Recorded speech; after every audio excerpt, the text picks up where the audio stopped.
Hi, I'm Kristen Joyce, and I'm here with Boston Bruins alumni John Horrigan, and today we're just going to go over what he does. Well, hi, Kristen. How are you? I'm good. How are you? Good. Kristen, I met you when you were very young. As you know, I traveled with your dad, who was a very big player on the Boston Bruins alumni. I went to some of the most remote corners of Canada, the coldest places with your dad. And one of the things I remember most is he was outstanding.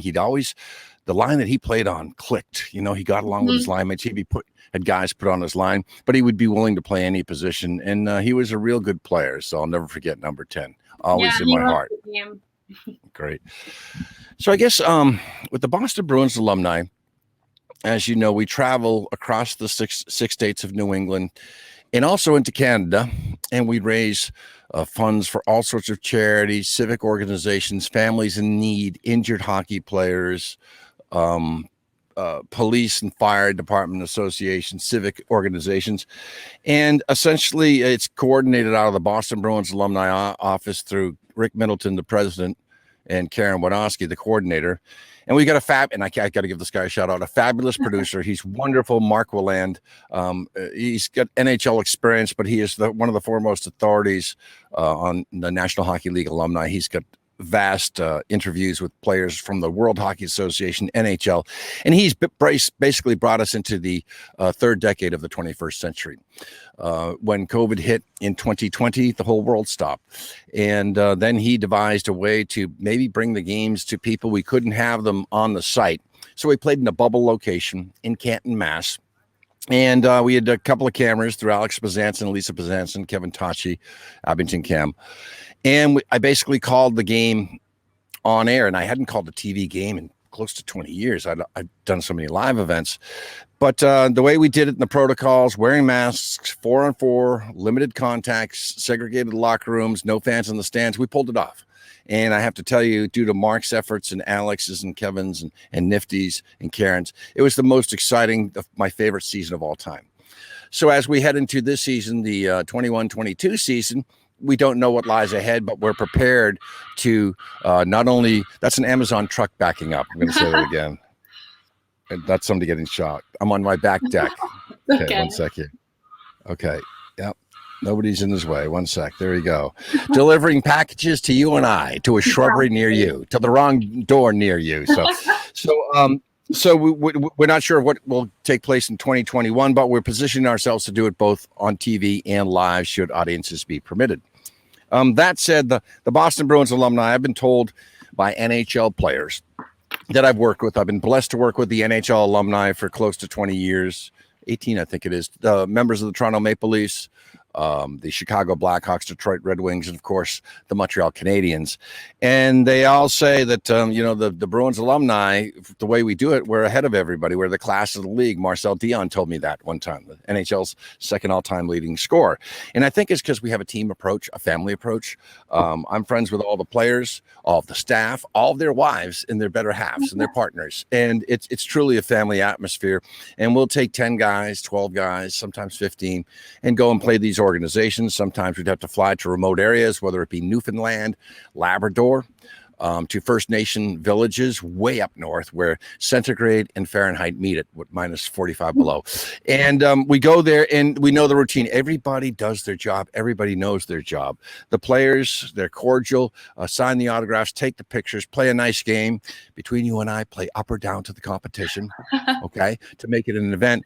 And then the post-game celebration with the fans and the coordinators. It's just so much fun. And then they put us on a bus and we have to sleep for 4 hours and listen to our own music and DVDs. And then they pull us off the bus and have us have big lunch. And then they put us back on the bus and we nap. And then finally we pull into a hotel somewhere in Canada at 5 o'clock and we check in.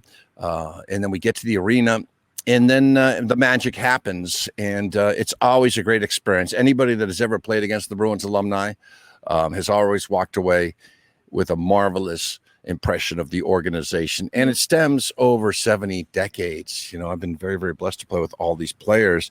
But also the key are the coordinators I meet on the other side. We're going into organizations and it's just an understanding.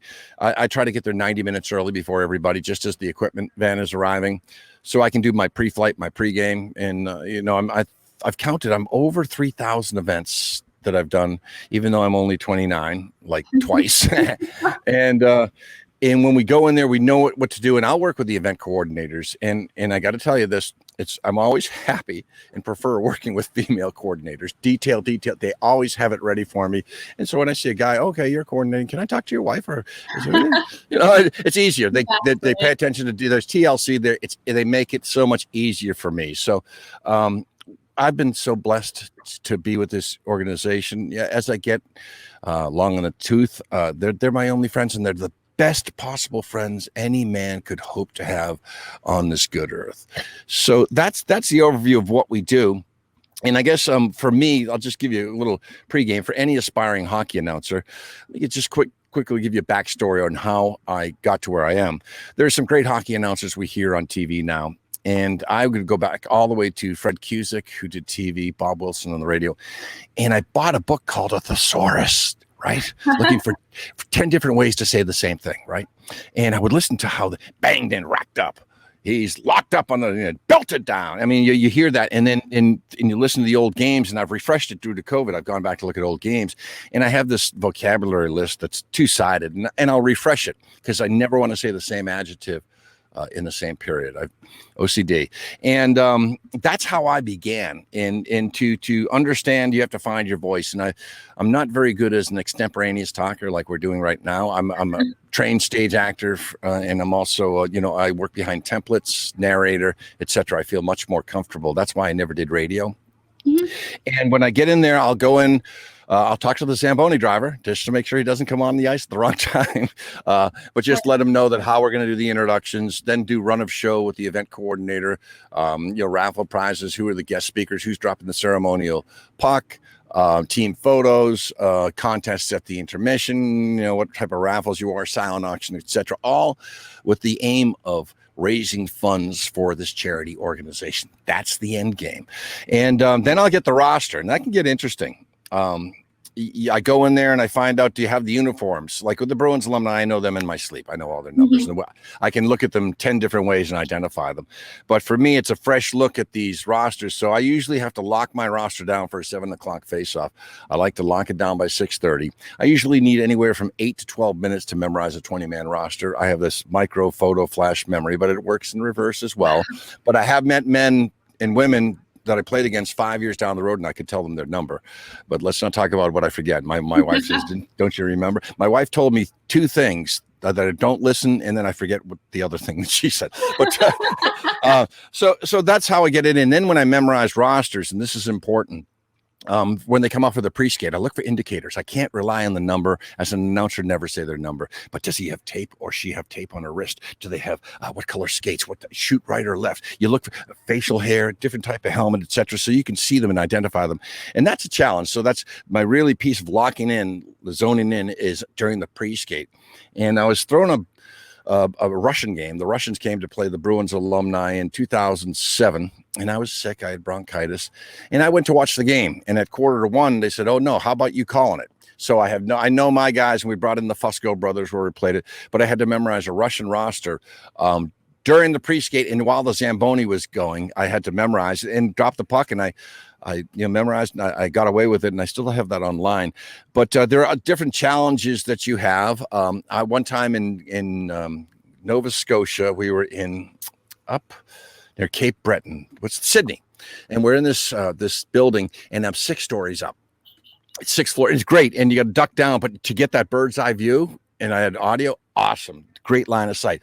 So I get going for the game. Puck drops. About 5 minutes in the game, my roster falls out of my hands and plummets 6 flights down. No. So I had to memorize off the top of my head and draw out my dialogue and different ways to I guess work the system, cheat the system. Mm-hmm. But from a technical standpoint, it became so automatic for me that I remember when we were in northern Nova Scotia, we drove from Grand Manan Island in a blizzard, Bob Cormier, the Bruins, with Ray Bork, all the way up to northwestern Nova Scotia, Edmundston.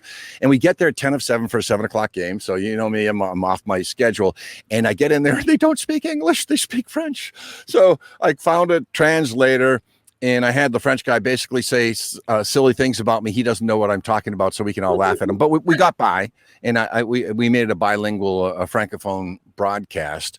But so many games smolder in my rearview mirror. And you're only, just in life, and like your job, you're only as good as your last day. You're only as good as your last game. And as the players told me, you're only good as your last shift. And that's important. Consistency breeds excellence. And if you don't come in with that every time trying to do better, then maybe it's not worth it. So that's the mindset that I take into the game. And for the players, they need to do is dress, play some hockey, make sure they defend the goalie, especially if we don't have our regular goalies in net. Then at the end of the game, have a couple of beers and sign some autographs, take some selfies. So that's what we do. And it's I'm so blessed. I'm so lucky to have been part of this. I will say that I did my job. I did. I don't think I didn't give it 100% on not even one broadcast. And I'm proud of that. So.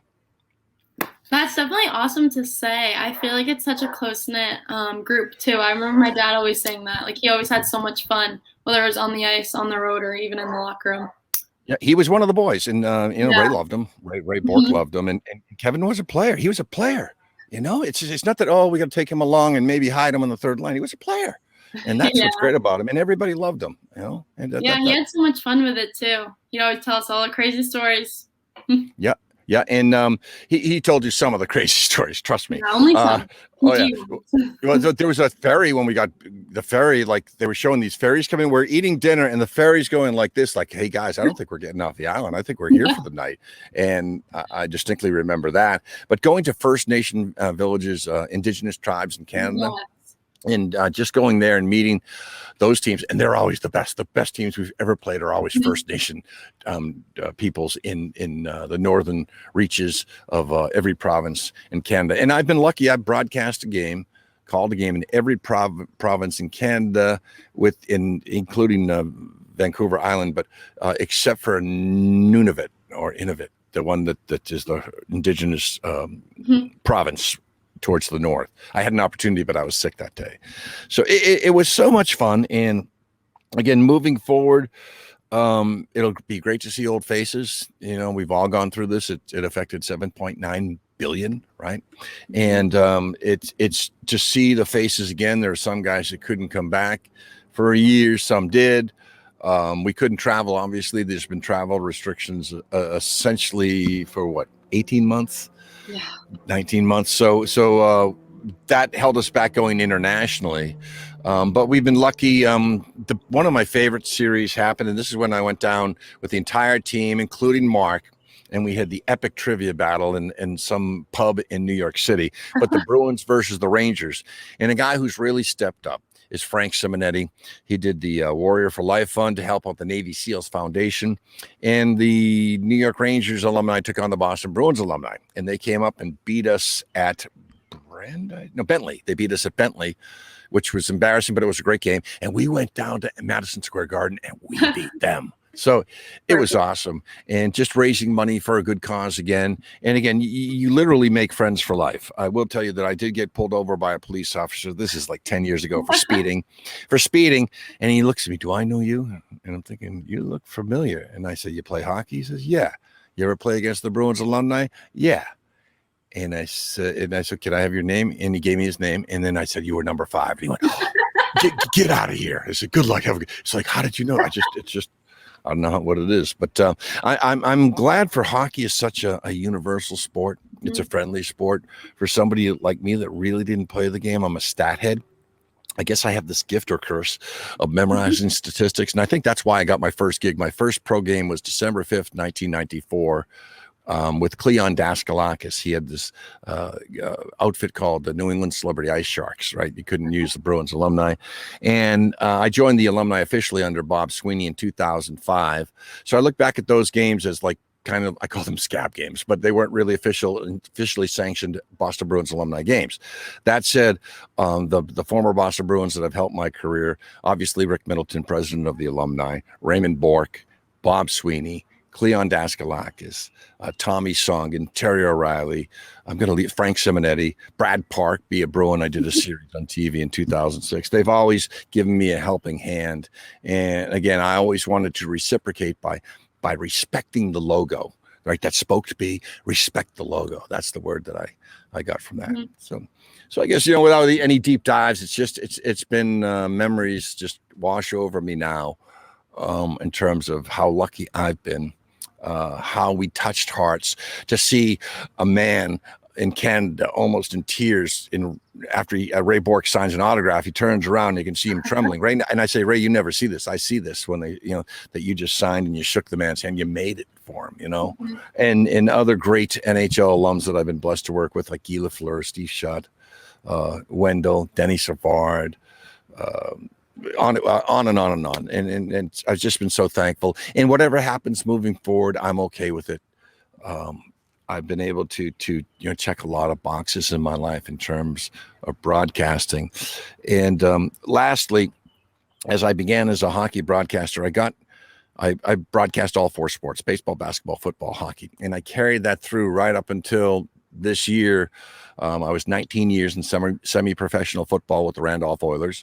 I have 45 career penalty yards as an announcer for unsportsmanlike conduct.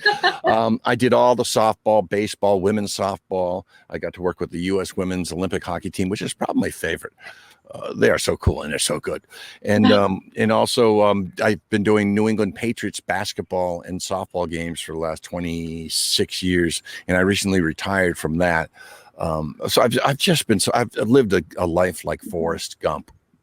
So I guess I'm wondering too, this year, like with COVID, it's kind of over, but it's also coming back. Do you think that this year you guys will still be, do you think it'll go back to normal? Do you think it will be online, or do you think it'll kind of be like a mix almost of the two? Okay. Very good question. And yes to everything you just said. I think, another one is coming, another quarantine. So we're going to revert back to conditions of the year 2020. What happened in 2020 for us, we shut it down, I think March 1st or 8th of 2020, when it first came over here, we shut it down.